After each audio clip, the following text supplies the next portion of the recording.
Adventurelands, Part 10. I knew I could honestly ask for advice on making friends from about two-thirds of the teachers. Unfortunately, there was no point in doing so, as there was nothing they could teach me about that particular subject.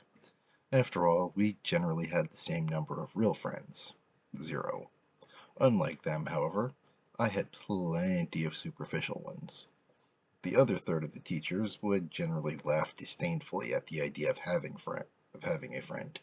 To them, the very concept of friendship was a weakness, one that they wanted no part of. Those were the old soldiers of the school, through and through. Every one of them was terrifyingly powerful, and generally terrifying as well. Blank, can you answer the question? My eyes were instantly wide open, and I was focused for the first time since the class started. I had no idea what question I'd been asked. I hadn't been listening to anything before he almost shouted my name.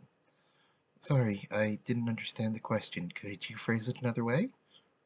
No, I don't believe I can think of any other way to ask what kind of magic power you have.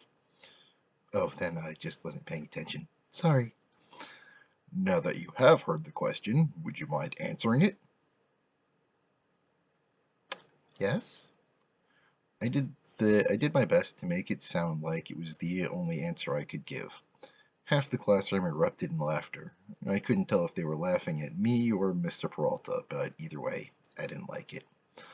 I'd heard every magical theory so many times that the second I finally had my controller in my hands, I immediately wanted to put everything I'd learned so far to the test, preferably without teachers descending on me like a pack of heavily enchanted rabid wombats.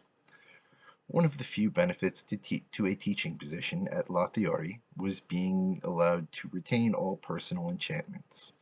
Normally, when a PKer retires of their own volition, they have to permanently dispel any enchantments that have been placed on them. Placing or keeping an enchantment on any living thing, other than players or active PKers, is strictly forbidden under local laws. No one was too sure why, but there was a myth about someone enchanted with too much power. It was said that they were able to steal the very code of what makes someone who they are. Supposedly, this mystery person then used everything they collected to destroy entire universes at once. No one truly knew if that was even possible. After all, it doesn't make any sense. But magic was all about breaking every known rule. When too much magic is concentrated in one spot, there's no way to know what kind of effects it might have. Often, the results are completely independent of the original caster's desire, though most of the time the result is death, which I guess is a good enough reason to ban it. As long as no one goes around enchanting others as a very strange, easily traceable, and horribly slow way to poison people with power, it shouldn't really matter. There are generally no other ways to use enchanting directly as a weapon. There are, however, plenty of ways it could be used to help people doing their work throughout the day. Unfortunately, there had been a spike in pet deaths among the upper class shortly before the law was instituted. That resulted in a hysterical fear, and a relatively dumb law went into place for an easily avoidable reason. It wasn't one of Xander's rules, which are absolute across the entire world, but it was still a local law and had to be followed. Like I said, I was trying to pay attention to Mr. Peralta. Blank! He shouted a stern warning, finally making me pay attention to the glare he'd been giving me since he asked about my magic. My element is unknown, I finally answered. Well, that's a new one for me. I didn't even know that was still a possibility at your age. Haven't they checked you recently? How do you even get into this school in that state?